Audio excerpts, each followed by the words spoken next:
ठाकुर जी दूसरे के घरन में जाके चोरी करने लगे। ऐसा ऊधम ऐसा उत्पात पूरे गोकुल में महाराज नाक में दम है गयो। सब गोपी परेशान है गई, सास नजर डांट रही हैं, पति डांट रहे हैं, अरे कंस काउदना हमारे यहाँ सैनिक भेज के मरवा देगो, हमारे यहाँ से इतने दिन से मक्खन नहीं गयो है। गोपियां सब चिंतित भी होती हैं, लेकिन सबको अच्छा भी लगता है, कन्हैया आके चोरी करते हैं।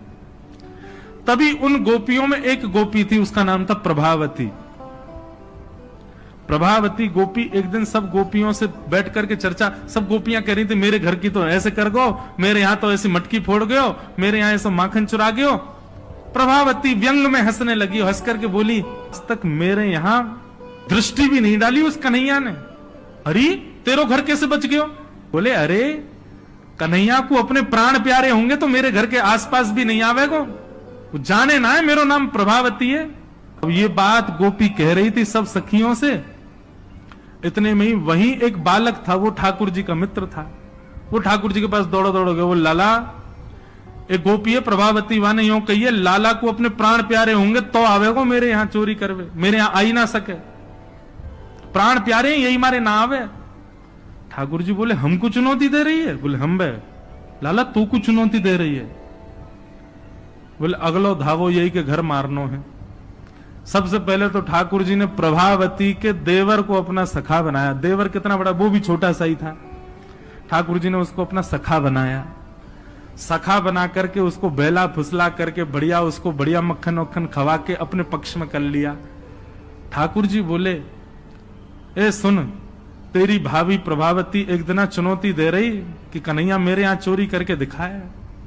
प्रभावती का देवर बोलो लाला बता कहा करनो? बोले जा देना तेरी भाभी बढ़िया वारो मक्खन निकारे, बस तू संकेत कर दियो, और जब वो जमुना जल भरवे जावे घर में कोई नहीं हो वही समय हमारा आक्रमण होगो।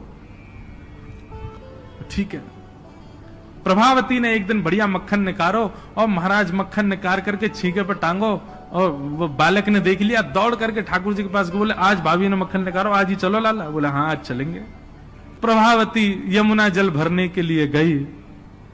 ठाकुर जी उसके यहां प्रवेश कर गए, और प्रवेश करके महाराज चार के ऊपर तीन के ऊपर दो के सबसे ऊपर ठाकुर जी, और ठाकुर जी लेकर के बढ़िया मक्खन खाने लगे। मक्खन पाते हैं, ग्वाल बालों को पवाते हैं, और जब सब पा लेते हैं तो फिर मरकान भूषण संग में बंदर और चलते हैं उनको भी पवाते हैं।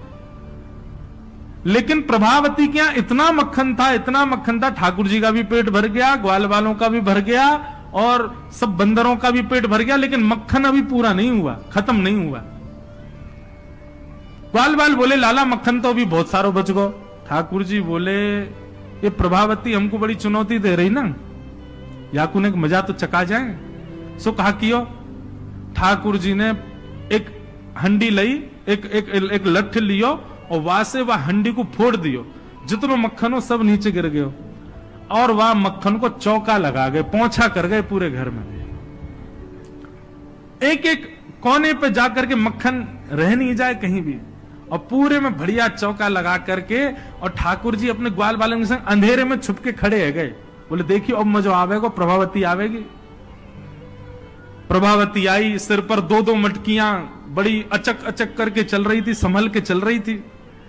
जैसे ही माने द्वार खोलो, और द्वार खोलते ही अपना पाम भीतर धरो, रिपटी महाराज ऐसी रिपटी सिर में लगी, कमर में लगी, हाथ पाम बाकी सब एक है गए, और गिरी सो गिरी